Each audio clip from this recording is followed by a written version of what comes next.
Bring Savannah and the Lowcountry. You're watching WJCL 22 Morning News, the one to watch. Breaking news overnight, one person is hurt after a shooting in Ellis Square in downtown Savannah, and a bicyclist is dead after being struck by a vehicle on Abercorn Street. We'll have the latest on both of those investigations. And the impact of Helene, the National Hurricane Center releasing its final report on the deadly storm, which areas were hit the hardest and how many lives were claimed. And President Donald Trump set to dismantle the Department of Education today, how much congressional support he'll need in order to make it a reality. It is right now 6 o'clock on your Thursday morning, and we are starting it in the Lowcountry. This is a live look at Woods Memorial Bridge. People getting out there, getting the workday started. And we do want to thank you so much for waking up with us right here on WJCL 22. Good morning. I'm Emma Hamilton here with both of our meteorologists this morning, our Catherine Liberta and Jonathan Myers. And guys, a little bit of a chilly start, but finally spring and going to feel like it. I know it will as we get closer to the weekend. Now, this time tomorrow morning, it's going to feel like wintertime. With those real feel values into the 30s to start off Friday. Why you got to do that, Chuck? I know. A little. Yesterday we were in the low 80s, and today we're going to be 70s. But some big changes definitely on the forecast towards the end of the week. But this morning we were tracking a chance for some showers. Not much rain right now. We're seeing mostly clear skies, a little sunshine as we start the day. Temperatures into the 50s, but late morning, early afternoon, the umbrella will be needed at times. There will be some showers that will be rolling through. And before that front moves through, most of us will be low to mid 70s as we start off the afternoon, then falling into the 60s late afternoon and 61 degrees later this evening. One thing we will see too is some gusty winds beginning this afternoon and all the way into the evening. There's that line of showers from North Georgia down toward southern parts of Alabama that is tracking our way. Not a lot of rain with this. It's mainly like a broken line of some light rain that'll pass through later today. That'll give us that chance for showers, but improving very quickly, probably by late afternoon, becoming mostly sunny. So gusty winds today, sunshine, but chilly tomorrow. I'll detail that and also tracking out that weekend forecast coming up in less than 10 minutes. Time now to check in with traffic with Catherine. Your traffic track 22 this morning. If you are heading from Bluffton to Hilton Head, just about a 14-minute drive. No problems there on 278 this morning, and also no trouble getting through the Lowcountry into downtown Savannah. About a 25-minute drive from Hardeeville right now. Across the area, we've got no problems to report this morning. Emma? Catherine, thanks so much. We do begin this morning with that breaking news. A bicyclist is dead after they were hit by a car early this morning. Abercorn Street from Mercy Boulevard to Largo Drive was shut down for hours and just opened up probably within the last 90 minutes. WJCL 22 News' Kai Naveau joining us live from the scene there on Abercorn. Kai, what can you tell us about this deadly crash?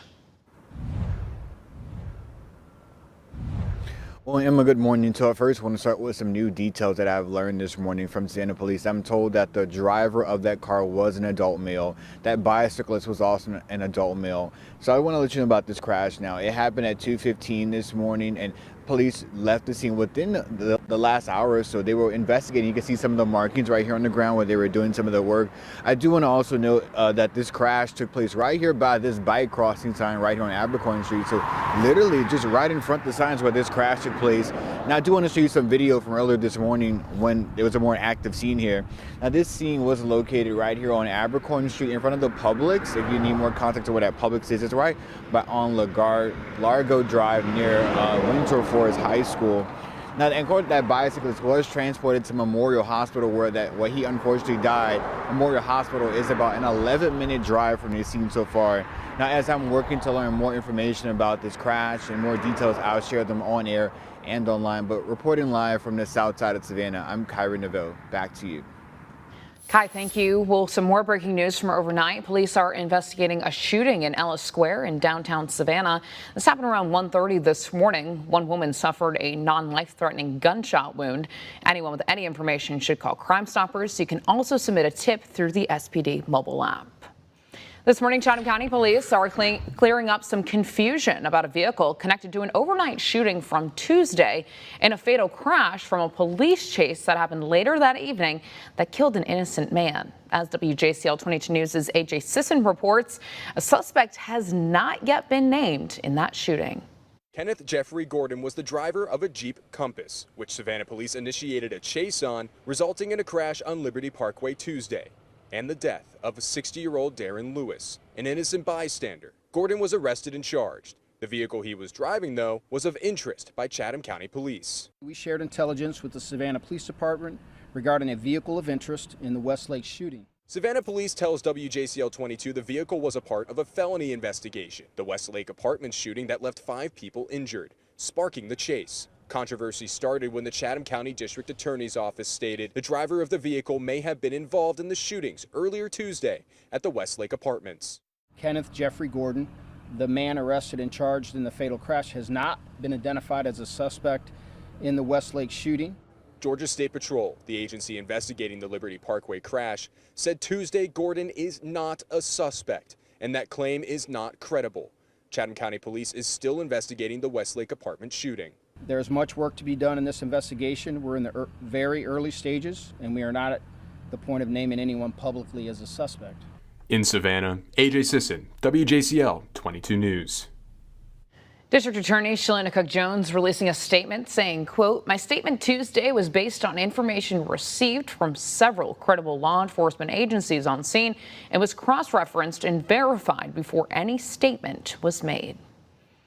This morning, the former deputy director of Jasper County Fire Rescue is out on bond after being charged with criminal sexual conduct of a minor. 60-year-old Darren Vaughn was arrested Tuesday and booked into the Beaufort County Detention Center. He bonded out yesterday afternoon. According to the Jasper County Fire Rescue, the department took immediate decisive action to terminate Vaughn, who had been with the department for 3 years.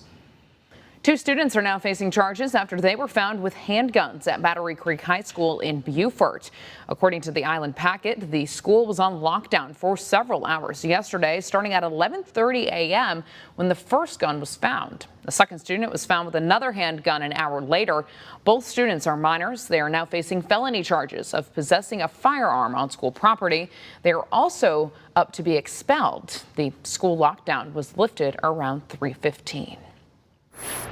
New this morning, the National Hurricane Center has completed and released its 2024 Tropical Cyclone Report on Hurricane Helene. Joining me now is our meteorologist, Catherine Liberta. And Catherine, what exactly is the National Hurricane Center saying about Helene? Well, Emma, they are saying Helene was the deadliest hurricane to hit the U.S. since Katrina in 2005. At least 248 people died. The majority of those deaths were in North Carolina. The storm also produced an estimated $78.7 billion in damages. Georgia alone saw $5.5 billion in agriculture and timber losses, mostly caused by wind damage. Helene made landfall in the Big Bend of Florida as a Category 4 hurricane. It brought historic, catastrophic flooding, landslides, extreme winds, and deadly storm surge. Helene also produced 39 tornadoes across the U.S. 3 occurred in Georgia and 21 in South Carolina. Only one of Helene's tornadoes was deadly. The National Hurricane Center confirming an EF1 tornado briefly touched down in Wheeler County, claiming the lives of 2 inside a mobile home. Of the nearly 250 fatalities, 50 were recorded in South Carolina and 37 in Georgia. Back to you. Catherine, thanks so much. Well, a neighborhood of homes is coming to Hutchinson Island. The Trilogy Investment Company held a groundbreaking ceremony yesterday for the Isling at Savannah Harbor community. Savannah Mayor Van Johnson attended that event and talked about the importance of bringing new homes to undiscovered parts of the hostess city. It expands our footprint in areas that we can't do it on the other side of the river. It allows us to again provide more levels of housing, which is sorely needed here. In this case, high-end housing that people are finding Savannah more and more attractive. They're able to come and have their wishes fulfilled here. One of the things that we've done is a commitment to the community independent of sales. One of the biggest challenges is always creating critical mass. So we actually have a commitment of building up to 90 homes independent of any sales to create that community feel. We're told that people should be able to start moving starting in October of this year.